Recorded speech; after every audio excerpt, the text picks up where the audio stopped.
Hello everyone. केंद्र सरकार के द्वारा हाल ही में पूर्वोत्तर के 3 राज्यों से अफसा कानून को यहां पे हटा दिया गया है। कौन कौन से राज्य हैं, कौन कौन से क्षेत्रों को इसके अंतर्गत हटाया गया है, सशस्त्र बल विशेष शक्ति अधिनियम 1958 को किस उद्देश्य के साथ लागू किया गया था, केंद्र और राज्य सरकार की इसमें भूमिका क्या है, अफसा को लेकर यहां पर किस तरीके से विगत वर्षों में विद्रोह की स्थिति या कह सकते हैं इसका विरोध क्यों किया गया, इस कानून के हटाए जाने के कारण पूर्वोत्तर के राज्यों में किस तरीके की प्रक्रियागत स्थितियां आपको देखने को मिल सकती हैं और सुधारात्मक स्थितियों को हम कैसे लागू कर सकते हैं, इन सारे टॉपिक्स को आज हम डिस्कस करने वाले हैं। देखा जाए तो यह हम केंद्र आपके भारत की आंतरिक सुरक्षा के दृष्टिकोण से इस टॉपिक का हम अध्ययन करते हैं और सामान्य अध्ययन पेपर 3 में इससे रिलेटेड क्वेश्चन आपको बन सकते हैं। क्योंकि करंट का एक विषय वस्तु है, इसलिए यहाँ पर आपको इससे रिलेटेड क्वेश्चन भी पूछा जा सकता है। क्वेश्चन प्री ओरिएंटेड भी हो सकते हैं और यहाँ पर मेंस ओरिएंटेड प्रश्न भी पूछे जा सकते हैं। इससे रिलेटेड आपको एक अभ्यास प्रश्न भी दिया जाएगा जो टॉपिक को पढ़ने के बाद आप सभी यहाँ पर इसका इस जो क्वेश्चन मैं आज आपको दूंगा इसका आप आंसर राइटिंग कर सकते हैं। साथ ही साथ एक बात और है, आप सभी को हम यहाँ पर देखा जाए तो इस तरीके से आपको मैं पर डे कोशिश करूंगा कि ऐसे ही एक टॉपिक के बारे में डिस्कस करें जो कि यूपीएससी यूपीपीएससी के प्री और मेंस एग्जाम के लिए यहाँ पर जरूरी है। इस टॉपिक्स के माध्यम से हम यहाँ पर डेली बेसिस पर समसामयिक घटनाक्रम से संबंधित ऐसे ही टॉपिक को लेकर आएंगे जो कि आपके सामान्य अध्ययन की विषय वस्तु से संबंधित होगा। इसके माध्यम से न सिर्फ यहाँ पर हम मेंस की एक तैयारी करेंगे, अभ्यास प्रश्न को यहाँ पर दिया जाएगा, बल्कि इसके साथ साथ जो यहाँ पर फैक्ट से रिलेटेड डेटा होंगे हम उनको भी डिस्कस करेंगे। जैसे आज हम इस वीडियो के अंतर्गत डिस्कस करने वाले हैं सशस्त्र बल विशेष शक्ति अधिकार अधिनियम, जो हाल ही में यहाँ पे चर्चा का विषय रहा। तो यहाँ पर देखेंगे साथ ही किन किन क्षेत्रों से, यहाँ पर देखिए मैंने मैप बना रखा है, किन किन क्षेत्रों से हटाया जाएगा उसके बारे में थोड़ा सा हम डिस्कशन करेंगे और इसके बाकी पर्सपेक्टिव को देखेंगे। आप सभी मुझे ज्वाइन कर सकते हैं आज़ाद यूपीपीएससी सीएससी टेलीग्राम चैनल पर, जहाँ पर वीडियो से रिलेटेड आपको लिंक, पीडीएफ, कंटेंट और क्वेश्चन भी आपको यहाँ पर मिलेंगे। तो आप सभी मुझे ज्वाइन कर सकते हैं आज़ाद यूपीपीएससी सीएससी टेलीग्राम चैनल पर। चलिए स्टार्ट करते हैं आज का अपना ये वीडियो। देखिए यहाँ पे सबसे पहले वर्तमान समय में ये जो टॉपिक है चर्चा का विषय क्यों रहा है, तो इसके समसामयिक कारण क्या है, चर्चा का विषय क्यों है। तो जैसा कि आप सभी को पता है कि हाल ही में केंद्र सरकार के द्वारा 3 पूर्वोत्तर राज्यों, कौन कौन से हैं ये 3 पूर्वोत्तर राज्य, जिसमें तीनों के नाम ध्यान रखिएगा, आसाम, मणिपुर और नागालैंड। इन 3 राज्यों के हिस्सों से सशस्त्र बल विशेष शक्ति अधिनियम, जिसे 11 सितंबर 1958 को लागू किया गया था, संसद के द्वारा यहां पे इसे पारित किया गया था, को आंशिक रूप से इन राज्यों में से कुछ क्षेत्रों से वापस लिया गया है। ठीक है, कहां से, आसाम, मणिपुर, नागालैंड के यहां पे कुछ हिस्सों से आंशिक तौर पे इसे वापस ले लिया गया है। इसके अतिरिक्त अगर हम देखें अरुणाचल प्रदेश और जम्मू कश्मीर के राज्यों में भी यहां पर देखा जाए तो आफसा कानून को लागू किया गया था। जम्मू कश्मीर से 1990 के दशक में यहां पे लागू किया गया, लेकिन जैसा कि हमने कहा आफसा कानून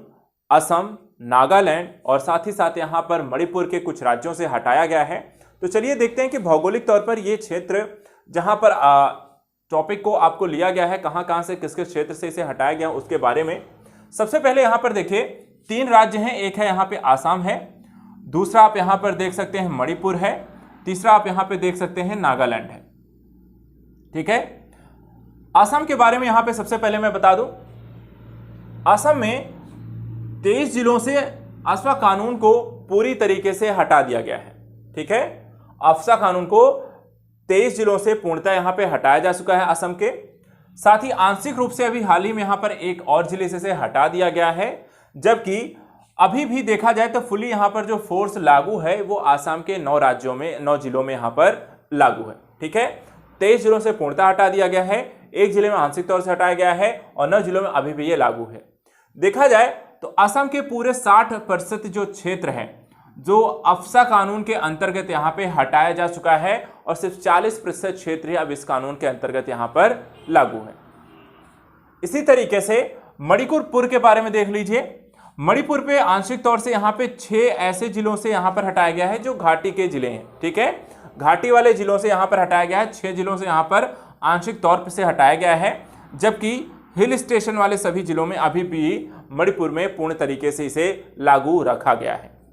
इसी के साथ साथ नागालैंड में चलिए देख लेते हैं। नागालैंड में देखें तो यहाँ पे 3 जिले हैं जहां से इसे पूर्णतः हटाया गया है और 4 जिलों से यहाँ पर आंशिक रूप से हटाया जा चुका है। ठीक है, तो 3 जिलों से पूर्णतः और 4 जिलों से आंशिक रूप से यहाँ पर नागालैंड से भी हटा दिया गया है। राज्य का 25% हिस्सा है जो कि अफसा कानून से यहाँ पर पूरी तरीके से मुक्त हो चुका है। तो ये 3 राज्य हैं जिनको हाल ही में केंद्र सरकार के द्वारा यहाँ पर से इस कानून को आंशिक तौर पे हटाया गया है, उनकी परिस्थिति हमने देख ली। इसके अलावा ध्यान रखिएगा जो पूर्वोत्तर का क्षेत्र है इसमें अगर हम देखें तो यहाँ पर आपको नेपाल, भूटान, चीन, म्यांमार और बांग्लादेश से यहाँ पर अपनी सीमाओं को साझा करते हैं। पूर्वोत्तर का जो क्षेत्र है भारत से यहाँ पे चिकन नेक कॉरिडोर के माध्यम से जुड़ा हुआ है और यहाँ पे 7 जो राज्य हैं वो पूर्वोत्तर राज्यों के अंतर्गत इसमें आते हैं। चलिए, ये तो भौगोलिक थोड़ी सी जानकारी होगी। हम आते हैं अपने जो टॉपिक पर वापस। आइए जानने की कोशिश करते हैं कि ये जो कानून है अफसा कानून ये है क्या, इसके अंतर्गत कौन कौन से यहाँ पे प्रावधान किए गए हैं, क्या क्या पॉइंट इसके अंतर्गत आते हैं जो आपको जानना जरूरी है। सबसे पहली चीज देखिए, अफसा कानून के माध्यम से यहाँ पे सशस्त्र बलों को एक निरंकुश शक्तियां प्रदान की गई हैं। ठीक है, निरंकुश शक्तियों का क्या मतलब, यदि मान लीजिए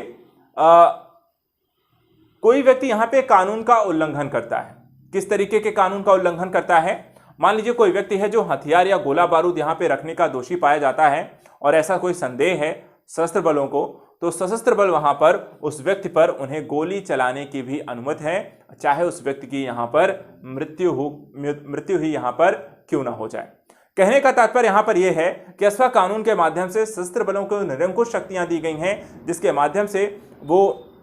यहाँ पे एनकाउंटर की स्थितियां भी कर सकते हैं, अर्थात एक मुठभेड़ यहाँ पे कर सकते हैं या लोगों को यहाँ पर सिर्फ आशंका के आधार पर यहाँ पे धरपकड़ कर सकते हैं और यहाँ पर यदि वहाँ पे समस्या ज़्यादा बढ़ती है तो आपको गोली भी चलाने का उन्हें अधिकार दिया गया है। इसके अतिरिक्त इस कानून की धारा 3 के अंतर्गत किसी भी क्षेत्र को अशांत क्षेत्र घोषित करने का प्रावधान किया गया है, लेकिन यह अशांत क्षेत्र, ध्यान रखिएगा,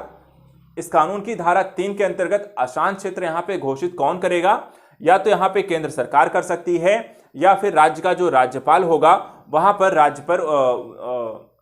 जिस भी क्षेत्र में वहां पे उसे अशांत स्थिति लगती है, शासन व्यवस्था कमजोर है, ऐसे क्षेत्रों को वो या तो पूरे राज्य में या तो राज्य के कुछ हिस्सों को अशांत क्षेत्र घोषित करके वहां पे अफसा कानून को वो लागू कर सकते हैं। इसके अलावा देखिए एक चीज और, अफसा कानून संशोधन अधिनियम 1972, ठीक है, इस कानून को 1958 में पारित किया गया था और 1972 इस कानून में एक संशोधन लाया गया। इस संशोधन के माध्यम से यह प्रावधान किया गया कि अशांत क्षेत्र घोषित करने का अधिकार राज्य के साथ साथ यहां पर केंद्र को भी प्रोवाइड किया गया। अर्थात अशांत क्षेत्र अब पहले यहां पर सिर्फ राज्यों को घोषित कर सकती थी, लेकिन 1972 में संशोधन करके यहां पर केंद्र सरकार को भी यह अनुमति दी गई कि वो किसी क्षेत्र को अशांत क्षेत्र घोषित कर सकते हैं। इसके अलावा वर्तमान अगर स्थिति की हम जानकारी भी थोड़ी सी होनी जरूरी है, पता हमें होना चाहिए। वर्तमान स्थिति क्या है, देखिए केंद्रीय गृह मंत्रालय, ये फैक्ट है, ध्यान रखिएगा, केंद्रीय गृह मंत्रालय के द्वारा नागालैंड, अरुणाचल प्रदेश तथा मणिपुर,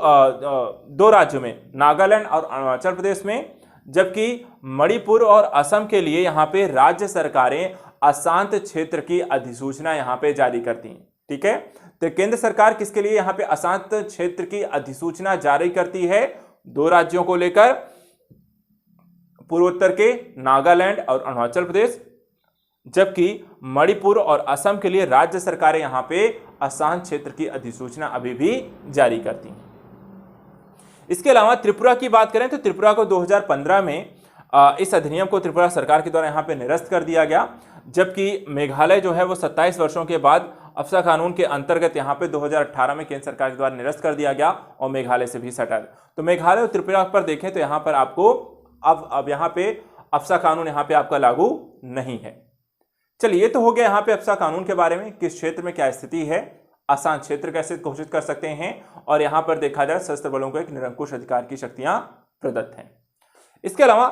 क्योंकि यहां पर केंद्र और राज्य का मुद्दा आता है, राज्य में यहां पर आपको ये कानून भी लागू है, राज्य सरकारें यहां पर इसकी अधिसूचना जारी करती हैं, तो आइए समझने का प्रयास करते हैं कि राज्य सरकारों को इस कानून से संबंधित किस प्रकार के अधिकार या शक्तियां यहां पे प्रदत्त हैं या राज्यों की स्थिति आपकी क्या है। सबसे पहले देखिए, यहां पे राज्य के साथ यहां पे एक अनौपचारिक परामर्श की स्थिति, अर्थात केंद्र सरकार राज्यों के साथ एक अनौपचारिक परामर्श करता है और उसके पश्चात यहां पर इस कानून को लागू करता है। क्योंकि अनौपचारिक परामर्श का मतलब यह हुआ कि अफसा कानून को लागू करने को लेकर यहां पे केंद्र के पास आपको शक्ति है और केंद्र के दिशा निर्देशों पर ही इसे लागू किया जाता है। लागू करने से पहले सिर्फ यहां पर वो राज्यों के साथ अपनी बातों को स्पष्ट करता है कि हमें यहां पर इन क्षेत्रों में लागू इसे किया जा रहा है। एक तरीके से अनौपचारिक एक परामर्श लिया जाता है कि हाँ लागू करना है कि नहीं करना, लेकिन चलती यहां पर केंद्र सरकार की है। इसके अलावा कह सकते हैं आप इसे कि केंद्र सरकार का एक तरफा यहां पे निर्णय होता है। दूसरा, राज्य सरकार की सिफारिश पर केंद्र इस पर निर्णय लेता है। ठीक है, मान लीजिए क्योंकि राज्यों को भी ये अधिकार प्रदत्त है, तो दूसरा जो काम होता है राज्य की जो भूमिका है, यदि राज्य सरकार को लगता है कि पर्टिकुलर कोई क्षेत्र है जहां पर अशांत क्षेत्र घोषित किया जा सकता है, तो ऐसी स्थिति में वो केंद्र सरकार को यहां पर सिफारिश करता है और केंद्र सरकार उसके लिए सूचना जारी करती है और राज्य सरकार उसमें सहयोगी होता है। इसके अतिरिक्त इस कानून में यह भी कहा गया है कि जो भी सशस्त्र बल हैं उन्हें स्थानीय पुलिस के साथ समन्वय बनाकर काम करना है। ठीक है, इसके अंतर्गत स्थानीय पुलिस के साथ समन्वय के माध्यम से संदिग्धों की गिरफ्तारी के पश्चात 24 घंटे के अंदर सुरक्षा बलों को उन्हें स्थानीय थाने को सौंपना होगा। ठीक है, तो यहां पर देखिए जो सशस्त्र बल है उसे अधिकार है किसी भी क्षेत्र की यहां पे जांच पड़ताल करने का या फिर वहां पर रेड डालने का, किसी को पकड़ने का, गिरफ्तारी करने का, लेकिन गिरफ्तारी करने के बाद आपको संदिग्ध को राज्य की यहां पे स्थानीय पुलिस को सौंपना होगा। अर्थात आपको स्थानीय पुलिस के साथ यहां पे समन्वय बना के चलना है और साथ ही साथ सशस्त्र बलों को जिला प्रशासन के सहयोग से कार्य करना है। इस अधिनियम में यह भी कहा गया है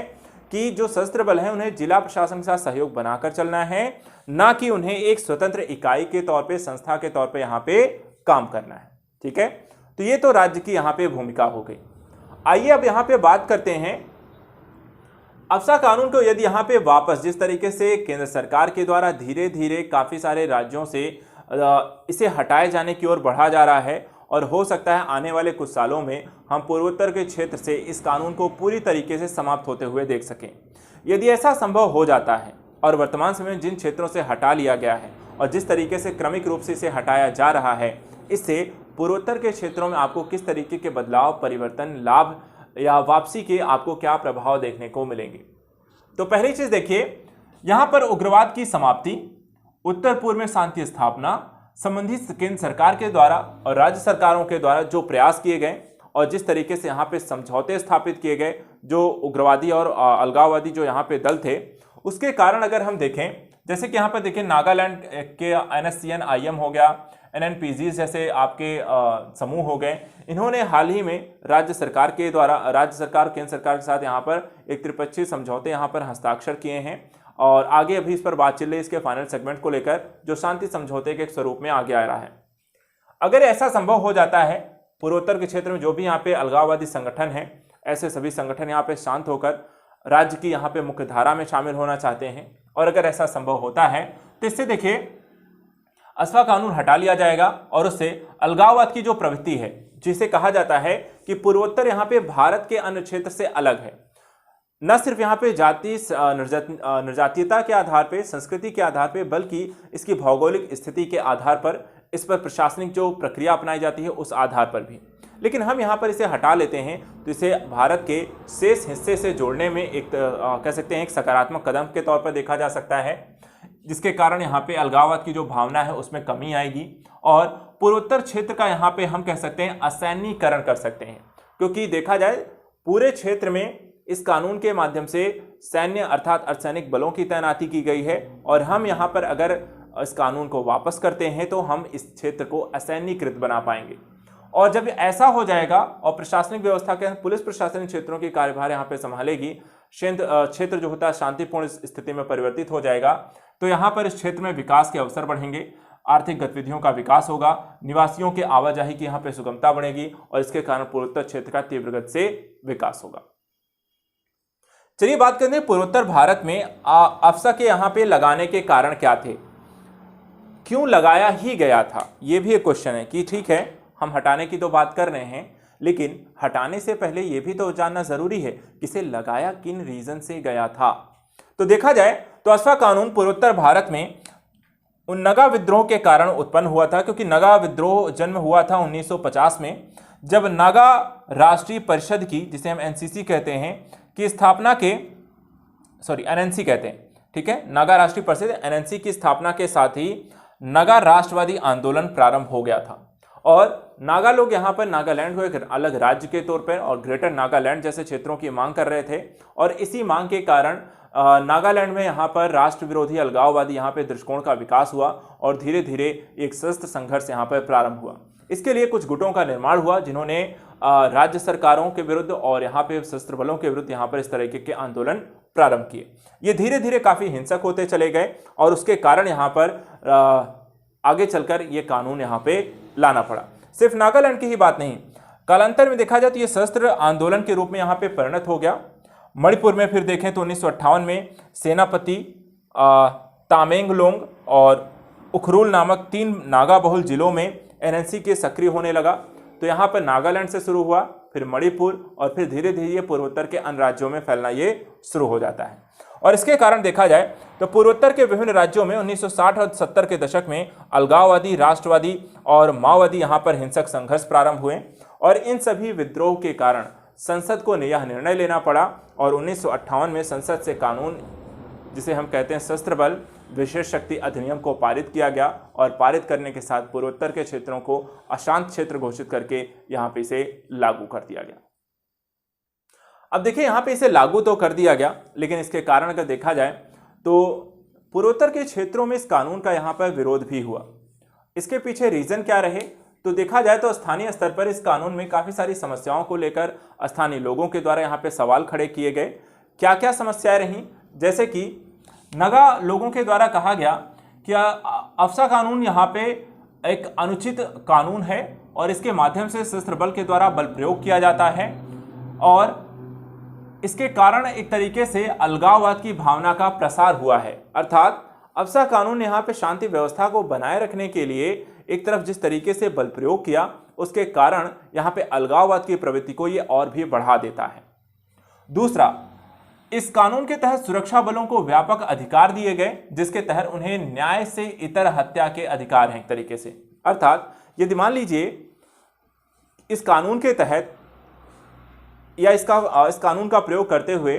वो किसी की रेड डालने जाते हैं, किसी पर रेड डालने जाते हैं आतंकवादियों या अलगाववादियों के विरुद्ध और वहाँ पर शंका के आधार पर किसी पर गोली चला देते हैं, उसकी मृत्यु हो जाती है, तो ऐसी स्थिति पर इन पर किसी प्रकार का मुकदमा भी नहीं चलाया जा सकता। इसे ही कहा जाता है न्यायोत्तर हत्या। 2012 में सुप्रीम कोर्ट में एक रिट यहाँ पर दायर की गई थी और इस रिट में बताया गया कि 1979 से लेकर के 2012 तक करीब 1528 फर्जी मुठभेड़ों को यहाँ पे अंजाम दिया गया। कितनी? 1528। 1979 से लेकर 2012 के मध्य इस तरह 1528 फर्जी मुठभेड़ों को यहाँ पे अंजाम दिया गया। इस केस की सुनवाई के दौरान सुप्रीम कोर्ट ने यहाँ पर 6 मामलों की जांच के लिए एक आयोग का यहाँ पे गठन किया और आयोग ने यहाँ पे पाया भी कि सभी 6 के 6 जो मामले थे वो फर्जी मुठभेड़ के मामले थे और इसके कारण इसको लेकर अफसा कानून को हटाने को लेकर और भी ज़्यादा यहाँ पर विद्रोह स्थानीय स्तर पर किया जाता रहा। अब देखा जाए तो अफसा कानून को निरस्त करने को लेकर पूर्वोत्तर के क्षेत्र में काफ़ी सारे यहाँ पे प्रयास भी किए गए। जैसे कि आपने एक नाम सुना होगा इरोम शर्मिला जी का, जिनके द्वारा सन 2000 से यहाँ पे एक सामाजिक कार्यकर्ता के रूप में भूख हड़ताल पर थीं और उन्होंने 16 वर्षों तक यहाँ पर इस कानून को हटाने को लेकर यहाँ पर भूख हड़ताल की। इसी तरीके से जस्टिस जीवन रेड्डी, जो 2004 में सुप्रीम कोर्ट ने एक पूर्व जस्टिस यहाँ पे जीवन रेड्डी के नेतृत्व में 5 सदस्यीय यहाँ पर समिति का गठन किया और इस समिति ने अफसा कानून को निरस्त करने की यहाँ पर सिफारिश की थी। ठीक है, तो 2004 में सुप्रीम कोर्ट ने इस कानून की समीक्षा के लिए इस समिति को यहाँ पे गठित किया और समिति ने यहाँ पर इसे हटाने का सुझाव दिया। तो समिति इंपॉर्टेंट, ध्यान रखिएगा, जो पूर्व जस्टिस यहाँ पर जस्टिस जीवन रेड्डी की अध्यक्षता में गठित की गई समिति थी और इसने भी इसे हटाने का यहाँ पे आदेश दिया, सिफारिश की थी। उन्होंने इस सिफारिश में 2 शब्दों को जोड़ा था। कहा था कि अफसा कानून जो है वो अत्यधिक अवांछनीय है और कानून उत्पीड़क इसे बताया था। अफसा कानून यहाँ पे देखा जाए तो अत्यधिक अवांछनीय और साथ ही साथ क्या है, कानून उत्पीड़क है। इसके अतिरिक्त द्वितीय प्रशासनिक सुधार आयोग ने भी यहाँ पर जस्टिस जीवन रेड्डी की जो सिफारिश यहाँ पर थी उसका इनके द्वारा समर्थन किया गया। तो यहाँ पर देखा जाए तो हम बात करते हैं कि अगर यहाँ पर ऐसी स्थिति है तो आगे क्या हो सकता है, उपाय क्या हैं, क्या हम इसे पूरी तरीके से हटा दें और किस किस तरीके के कार्य और किए जा सकते हैं। तो उपाय के तौर पर देखा जाए तो सबसे पहली चीज तो यहाँ पे सरकार और सुरक्षा बलों को सर्वोच्च न्यायालय, जो जस्टिस जीवन रेड्डी के आयोग और राष्ट्रीय मानवाधिकार आयोग के द्वारा जो निर्धारित दिशा निर्देश हैं उसके तहत अफस्पा कानून को हटाते हुए लोगों के आर्थिक कल्याण के लिए यहाँ पे काम करना चाहिए, लोगों के मानव अधिकारों को संरक्षित बनाया जाना चाहिए और साथ ही साथ प्रशासनिक व्यवस्था को मजबूत करते हुए राज्यों को यहाँ पे प्रशासनिक कार्य सौंपे जाने चाहिए। और इसी के तहत देखा जाए तो अफस्पा कानून को केंद्र सरकार के द्वारा धीरे धीरे ही सही राज्य के काफ़ी सारे क्षेत्रों से यहाँ पर हटा दिया गया है और इसी क्रम में आंशिक रूप पर यहाँ पर पूर्वोत्तर के 3 राज्यों के कुछ क्षेत्रों से हाल ही में हटाया गया है और इन फ्यूचर आप बाकी बचे क्षेत्रों में भी अफस्पा कानून को हटते हुए देखेंगे। तो आज के इस टॉपिक में इतना ही। आज के लिए एक आपको मेन प्रश्न भी मैं दूंगा, इसी टॉपिक्स को लेकर आपको इसकी आंसर राइटिंग करनी है और आजाद यूपीपीएससी सीएससी एकेडमी पर आप इसे सबमिट कर सकते हैं। क्वेश्चन क्या है, हाल ही में पूर्वोत्तर के कुछ भागों से अफस्पा कानून को हटाने की घोषणा के क्या निहितार्थ हैं। पूर्वोत्तर अफस्पा कानून की समीक्षा यहां पर कीजिए। ठीक है, पूर्वोत्तर के अफस्पा कानून की आपको समीक्षा यहां पे करनी है। 200 शब्दों में यहां पर इस क्वेश्चन की आपको आंसर राइटिंग करनी है। ठीक है, 200 शब्दों में यहां पर आपको इस क्वेश्चन की आंसर राइटिंग करनी है। आंसर राइटिंग करने के बाद आजाद यूपीपीएससी सीएससी एकेडमी के टेलीग्राम चैनल से जुड़ जाइएगा। वहां पर आपको डिस्कशन में आपको एसे और मेंस आंसर राइटिंग का एक ग्रुप मिलेगा, उसे ज्वाइन करना है और वहां पर अपनी आंसर राइटिंग को आप यहाँ पे सबमिट कर सकते हैं। तो आज के इस टॉपिक में इतना ही। नेक्स्ट ऐसे ही किसी और इम्पोर्टेंट टॉपिक को लेकर मैं यहाँ पर डिस्कस करने आऊँगा और आप सभी को उस टॉपिक से रिलेटेड काफ़ी सारी यहाँ पे एग्जाम ओरिएंटेड नॉलेज भी प्रोवाइड कराऊंगा। तो आज के लिए इतना ही बच्चों, मिलते हैं आपको नेक्स्ट टॉपिक में कुछ और ऐसे इंपॉर्टेंट विषय वस्तु को लेकर। आज के लिए इतना ही। Thank you so much and good luck.